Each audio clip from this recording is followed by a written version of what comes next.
Hello, everyone, and welcome back to another episode. I'm your host, a Millennial Investor, and in today's episode, we're going over my dividend portfolio and comparing it to a bunch of the big, hot growth stocks out there. There are so many YouTubers making videos out there that are saying, like, stock market crash is finally here, growth stocks crashing, run for the hills. And I want to go over a list really quick about how these stocks relate to my portfolio and to see how my dividend portfolio is holding up compared to a lot of these major growth stocks. So I hope you guys enjoyed this video, and before we jump into these big lists of stock names, I want to go ahead and mention really quickly, if you're not familiar with me, my name is Jordan, I'm the Millennial Investor, and these are the 22 companies that I currently own listed in column A right here, and I track my annual and monthly dividend income on these charts and update them every single month on these charts right here, as well as my portfolio value and my monthly YouTube income. My 5 investing goals for 2021 is listed down here below, as well as my 2021 stock market prediction. Now, furthermore, not only do we track all this information, but if you notice on one of those goals,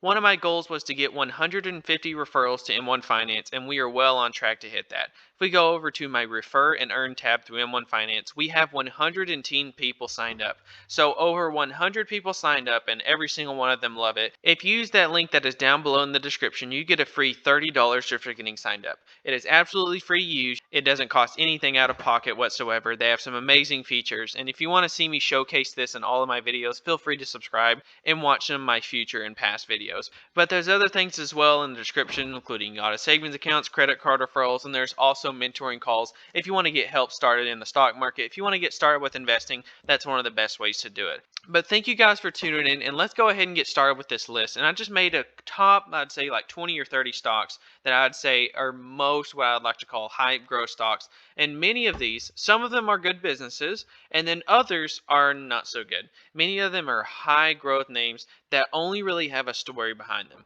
And let's go ahead and start with one that is Wall Street Bet's favorite, okay? Let's go ahead and start with UWMC.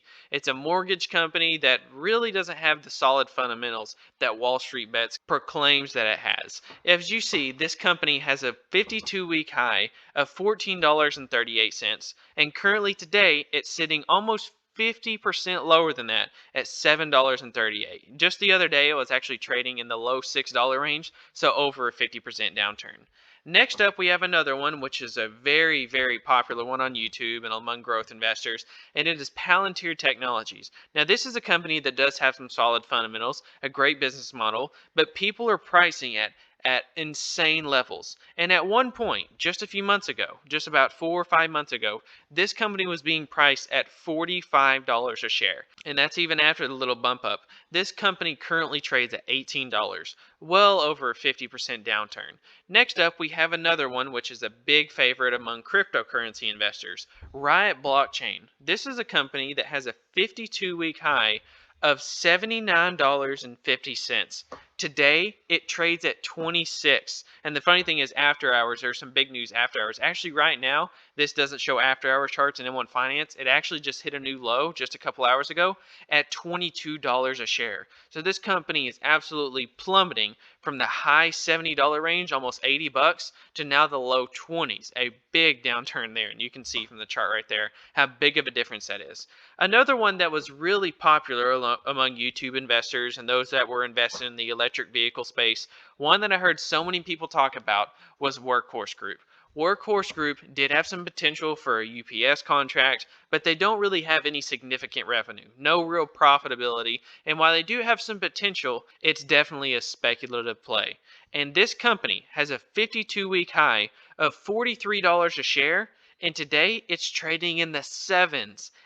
It went from $43 a share to the sevens, a huge downturn there. And speaking of EV stocks and big hype growth stocks, we have another one. Let's go ahead and look at ChargePoint Holdings, one that was very popular among others. This currently, it actually switched names, so it doesn't show the full chart, but this one has a 52-week high of $49.48, so about 50 bucks. Today it trades at $20, and we keep going. Another EV stock, we have NIO. This is one that has a lot of potential. A lot of people refer to it as the Tesla of China, right? And this one really got ahead of itself. It was $67 a share, and even though this one does have some decent fundamentals, a good business model, a lot of government support, it just shows how far ahead a lot of these growth companies got, because this company had a 52-week high of $67, and right now it's trading at 33. $33, almost exactly a 50% downturn. Another one we have, this is one that you see a lot of people like me, Kevin, and I believe even Graham Stephan is invested in. This company had a 52-week high of $229, and yet today it sits at 117. Now, this is a company that really interests me. I think it does have a lot of potential, but earlier in the year, this company was being priced at unreasonably high levels, and it's still pretty expensive even at these levels. Let's switch gears a little bit and let's switch to another industry. Let's look at Kronos. Now, the funny thing is, I actually have a stake in this company. As crazy as it is to say, Kronos, I own shares in Altria, and Kronos is a 45% stake owned by Altria. So if you're like me and you follow me in my investments, I own Altria. It's about, what is it? I think 3% of my portfolio. It does own a stake in Kronos, so I technically do own stake in this company. Kronos currently sits at $7 a share, and it's 52-week high. You can see the 5-year chart back in 2018 went crazy. But earlier this year, this stock at one point, it had a 52-week high of $15 a share, and today it sits at $7.16. We keep going. Another one that was really interesting, no real business model and not one that really has any opportunity for actually making profits in the future. Bingo stock, Bionanogenomics, okay? Genomics companies are the big hype right now. Just last year, at some point, this company was trading at 40, 50 cents a share. And then at one point, it broke 15 plus. And now, $4 and some change, including a big down day today, down 7.42%. Let's look at another one, a smaller company that I've seen some people talk about and speculate about. What about one like App Harvest? Once again, not a proven business model, and I don't know why it's not showing me the full chart. Has a 52-week high of $42. It's currently sitting at 12. Let's go to Solo stock. Solo is one that is another EV play. And let's look at the year chart on this one. 52-week high of $13.60. Right now, $3.22. Helion, another EV stock. You know, the EV space really blew up during this time. The year chart for this one, it hit a 52-week high of $58. Today it sits at $8. Going back to the Canopy space, we have Canopy Growth Corporation hitting a 52-week high, $56. Now it sits at 22. Another one, we have one of Kathy Wood's favorites, Open Door, has a 52-week high of $39 and some change, and today, what does it sit at? It sits at $15. And then we have, last but not least, we have two names that I want to talk about, and that's Nikola, the one that I've been talking about for a long time, one that at one point last year was a $90 stock, and that's even after the recovery here today hitting 12. Just the other day, this company was in the single digits, went from 90 to 9. A 90% downturn for a company that's an absolute scam. And then last but not least, we have one last one.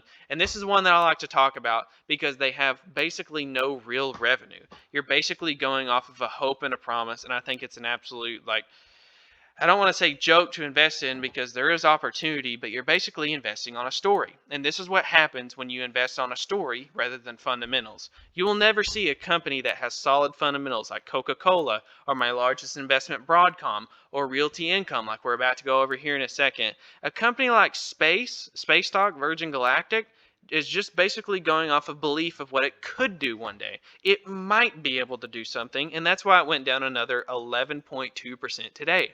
The 52-week high of this company is $62, and today, $16 and some change. You see the massive downturn over and over and over and over for all of these stocks, name after name, growth stock after growth stock, meme stock after meme stock. It is getting crazy. And with that, after showing all these different companies, let's look at my portfolio. You see the long-term chart here. It basically over time, we just get further to the right and further upwards on the chart. And if we look here, it wasn't really until the last 2 days or so that we've really started to feel some pain. If we look at the month chart, it's pretty much just been a slow uptrend until the last 2 days. If we click the week chart, we're actually down 2.11% or down $278, most of that coming from today alone, down 2% just on the day. One of the biggest actually I think that is the biggest red day I've had in the portfolio because now it's getting bigger and bigger over time. And so for me, I'm not worried because I haven't felt a lot of the pain that a lot of these meme or growth investors have felt because I'm investing in safe, conservative dividend stocks, and I usually don't feel the type of pain from market downturn that a lot of other investors feel, and that makes me much less nervous. But regardless, even if my portfolio was to go down 5%, 10%, 15%. That's perfectly fine because I think I'm going to be just fine in the long run because the cash flow that these businesses produce.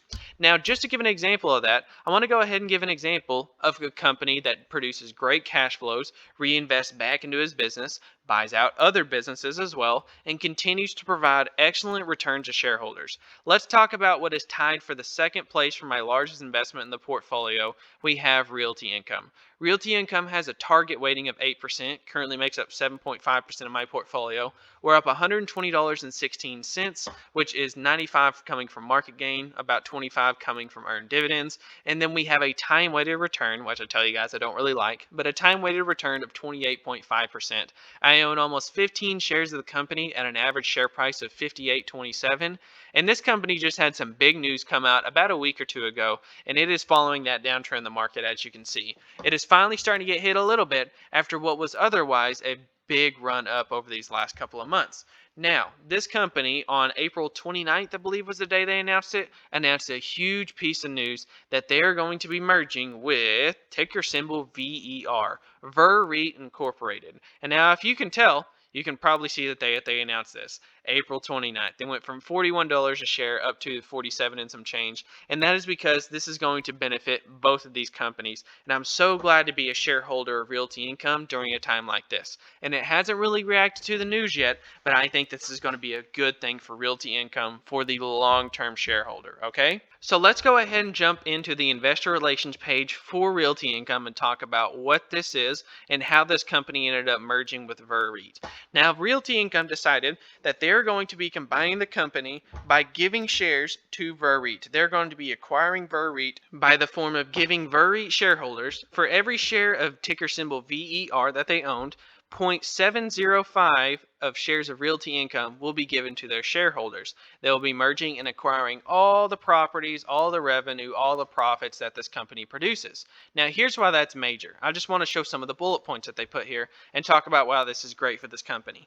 Immediate adjusted funds from operations per share accretion. This is going to acquire all the profits that this company VER was just having, and it will now go towards Realty Income. Increase in diversified scale driving growth. This company will now have new properties in different locations, different business models, and now be spread out all over the country. Enhanced leadership amongst blue chip benchmarks. Has a lot of great blue chip companies, and I'm about to go over some of the names with this company. We'll talk about some of the big names that this company owns and talk about why it's great for Realty Income to acquire this. Dividend stability. Now, dividends are really hard to grow for a real estate investment trust, especially a big blue chip name like a Realty Income. It is really hard for this company to grow dividends faster than say 2, 3, 4% because of how big that it is. Doing something like acquiring a Ver REIT, for example, really gives it a big leg up because all that revenue, all that profitability is just going to go straight back to Realty Income, okay? Fortress balance sheet and continued credit rating leadership in the net lease industry. A lot of the properties that this company VER owns are investment grade. A lot of them are very high quality companies. We'll go over them in just a second, and that'll make their balance sheet and their credit rating of their portfolio of properties just that much better. Cost of capital advantage amplified. When you're merging resources, when you're merging profitability, and you're merging leadership among these companies, typically good things tend to happen, and I agree with this bullet point as well. Attractive debt refinancing synergies. In the same way that Realty Income has been able to refinance its debt at incredibly low rates, VER, ticker symbol VER, Ver REIT has been able to do the exact same thing. And then last but not least, meaningful corporate cost synergies to further enhance scalability of platform. Now I want to go over here and I want to talk about Ver REIT. And I won't dig too deep into the company, but basically just give you a lot of major bullet points. And if you want to go further, you can do that. Now, first off, this company is diversified between almost 4,000 different properties, okay? So this company is diversified between many different properties. And comparing this to the portfolio of Realty Income, it currently has about 6,000 properties. If we go to their property type composition, okay, and we scroll down right here, you can see that they have 6,483 properties, and now they'll be adding almost another 4,000 of that. So this should be breaking 10,000 properties once this deal is officially done. Now, furthermore, this company also has 14.5 billion in total real estate investments across 88 million square feet of property. The property type, and this is the big one, and this is why it fits straight into the portfolio of Realty Income. Realty Income, if we go to their portfolio type composition, you can see that they're heavily invested into retail. Okay, and so is this company. 46.6% into retail, 20.5% into restaurants, 17.9% industrial, 14.9% in office, and then 0.1% in other, which by the way, I'm not really sure why retail and restaurants are separated. I mean, that's kind of the same thing to me, but you get the point. The vast majority, about two-thirds of this company's revenue, is all retail locations, pretty much. And the same thing goes for Realty Income, where almost 84% of its revenue comes strictly from retail. The same thing goes for VRREIT. It's very heavily invested in the retail space. Now, the good news is that Realty Income is heavily invested into investment grade tenants. Okay. Now, the same thing goes for a VRREIT. It's not quite as good as Realty Income, but it still is very good.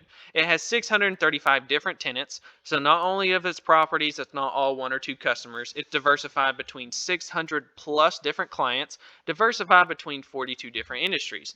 38% of those, so almost 40% of those clients are investment grade tenants. 62% are non-investment grade, and that's okay, but that's still a pretty high number considering this is a smaller name and it's not like a giant like a Realty Income, right? Now this company, it does have its top 10 tenants listed, and I want to notice here that in the top 10 tenants that it has listed, you'll notice that you probably know every single one of these by name. I personally have been to, or at least seen, every single one of these locations, their biggest client being Red Lobster, Dollar Tree / Family Dollar, Dollar General, Walgreens, CVS, FedEx, BJ's Wholesale Club, LA Fitness, Albertsons, Goodyear, and a lot of these companies are either public companies or huge private companies. And a lot of them, like I said, you probably know by name. Many of these companies, if not all of them, will still be around in the next 10 years. It's very likely that all these 10 companies will be around in the next 10 years. So that's good to see. Now, of their portfolio of properties, 98% of them are occupied. And that's the same pattern that you typically see here with a Realty Income. You see that its portfolio occupancy usually floats around an average of about 98%. It has downtimes like the recession when it hits 96%, or really good times like back in the 90s when it first started when it hit 99 plus, but typically around 98% is about where it floats, right? The same thing for VRREIT. 98% of its properties are occupied, and that's what you want to see in a real estate investment trust. And of these properties, the average lease is 8.4 years, almost a decade long. That's what I love to see. I love to see long leases. That way they don't worry about going and finding a new property. You want to see contracts that go years and years out into the future. So 8.4 years, very good there. And you can see when a lot of these expired, all the way mixed in throughout the 2020s and even in the 2030s, okay? Now, diversified geographically, they're all over the United States. Every single one of the states except for one, plus Puerto Rico, they're diversified in across all different parts of the country. You can see that they have 1.9% in the Pacific Northwest. They have 9.9% in the Pacific Southwest. They do have 19.3% in the Southwest in my region, 21.2% in the Midwest, 21.7% in the Southeast, 16.5% Mid-Atlantic, and last but not least, they have 9.3% in the Northeast. And if you want to see state by state, I'll slowly scroll through this. You can pause it on your state if you want to.